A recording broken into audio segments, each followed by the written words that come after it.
గొప్ప వ్యక్తి అధ్యక్ష. దేశం వారిని కోల్పోవడం అనేది అత్యంత బాధాకరం. ఆర్థిక విధానంలో తనకంటూ ఒక గట్టి ముద్ర వేశారు అధ్యక్ష.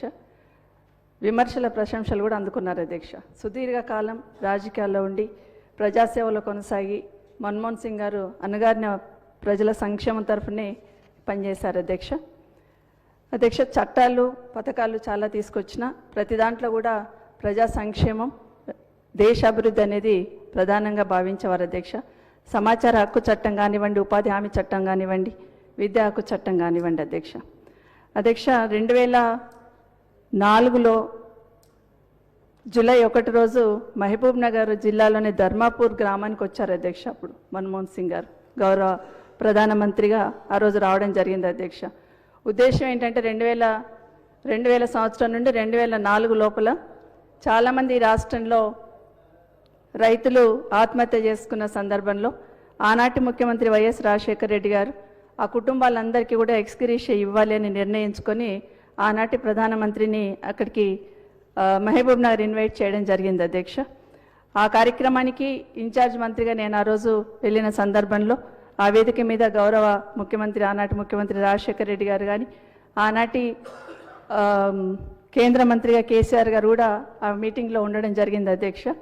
ఆ కుటుంబాలను ఒకరొక్కరిని మాట్లాడిస్తున్న సందర్భంలో వాళ్ళ దగ్గరికి వెళ్ళి వాళ్ళ కుటుంబ బాగోగులు కనుక్కుంటున్న సందర్భంలో నిజంగానే ఆ పేదవాళ్ళ కష్టాలు విని వాళ్ళ బాధను వింటున్న సందర్భంలో ఆయన కళ్ళు చెమర్చాయి అధ్యక్ష. నిజంగా ఆ రోజు అనుకున్నాను, గొప్ప మానవతావాది, ఎంత పెద్ద ఎత్తుకి ఎదిగినా కూడా ఆ మానవత్వం అనేది చూపిస్తుందనేది ఆ రోజు వారిని చూడగానే నాకు అనిపించింది అధ్యక్ష.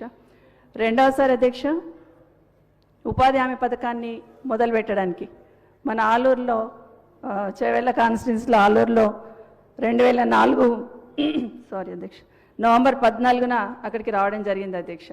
అక్కడికి వస్తున్నప్పుడు ఆ గ్రామస్తులతో కూడా మాట్లాడి ఆ పథకాన్ని స్టార్ట్ చేసినప్పుడు నిజంగా ఆయనలో ఒక తృప్తి అనేది కనిపించింది అధ్యక్ష. ఆ రోజు కూడా వైఎస్ రాజశేఖర రెడ్డి గారు కానీ జైపాల్ రెడ్డి గారు అక్కడ ఆ కార్యక్రమంలో మీరు కూడా ఉన్నారు అధ్యక్ష. అందరం అక్కడ చూస్తున్నాం అధ్యక్ష ఆయన.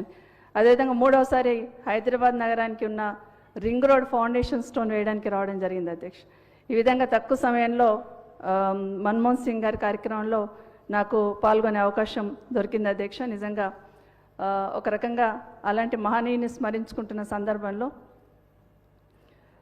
మొదటిసారి కార్యక్రమానికి అటెండ్ అయినప్పుడు అధ్యక్ష ఒక రకమైన టెన్షన్ పడ్డాను. ఇన్ఛార్జ్ మంత్రి అక్కడ ఏర్పాటు చేసినప్పుడు ఎక్కడ ఇబ్బంది కావద్దన్నప్పుడు ఒక టెన్షన్, ఉద్వేగం, దేశ ప్రధాని వస్తున్నారు కదా అనే కార్యక్రమంలో టెన్షన్ పడ్డాను అధ్యక్ష.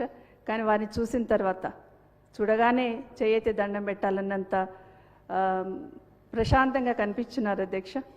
అదే కాకుండా మళ్ళీసారి కలిసినప్పుడు మళ్ళీ 2-3 సార్లు కలిసినప్పుడు కూడా ఒక ఆత్మీయత ఆయనలో కనిపించింది అధ్యక్ష. నిజంగా ఎప్పటికీ వారిని మర్చిపోను. ఎందుకంటే ఆయనతో పాల్గొన్న కార్యక్రమాలు నా జీవితంలో మరపురాని జ్ఞాపకాలుగానే ఉంటాయని ఒకసారి మీకు గుర్తు చేస్తున్నాను అధ్యక్ష. అదే కాకుండా గౌరవ ముఖ్యమంత్రిగా ప్రతిపాదించిన భారతరత్న ఇవ్వాలన్న ప్రతిపాదన మేము బలపరుస్తున్నాం అధ్యక్ష. అదే విగ్రహం కూడా పెట్టాలని వారి ఆలోచనను తప్పకుండా బలపరుస్తున్నాం. అదేవిధంగా హరీష్ రావు గారు మాట్లాడినట్టు స్కిల్ డెవలప్మెంట్ యూనివర్సిటీకి మన్మోహన్ సింగ్ గారి పేరును పెట్టాలని గౌరవ ముఖ్యమంత్రి గారిని ఈ వేదిక నుండి కోరుతున్నాను అధ్యక్ష. మన్మోహన్ సింగ్ గారి మాట్లాడినప్పుడల్లా పివి నరసింహారావు గారు తప్పకుండా గుర్తుకొస్తారు అధ్యక్ష. తెలంగాణ బిడ్డ పివి నరసింహారావు గారు చనిపోయినప్పుడు కూడా బాధపడ్డాం అధ్యక్ష.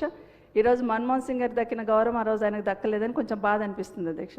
కేటీఆర్ గారు ప్రస్తావించినట్లు దేశ రాజధానిలో పివి నరసింహారావు గారి పేరు మీద మెమోరియల్ ఏర్పాటు చేయాలని ఈ సభ ద్వారా తీర్మానం చేయాలని కోరుతున్నాను అధ్యక్ష. మన్మోహన్ సింగ్ గారి మృతి పట్ల సంతాపాన్ని తెలియజేస్తూ వారి ఆత్మకు శాంతి చేకూరాలని వారి కుటుంబ సభ్యులకు నా ప్రగాఢ సానుభూతిని తెలియజేస్తున్నాను అధ్యక్ష. గౌరవ సభ్యులు రాజగోపాల్ రెడ్డి.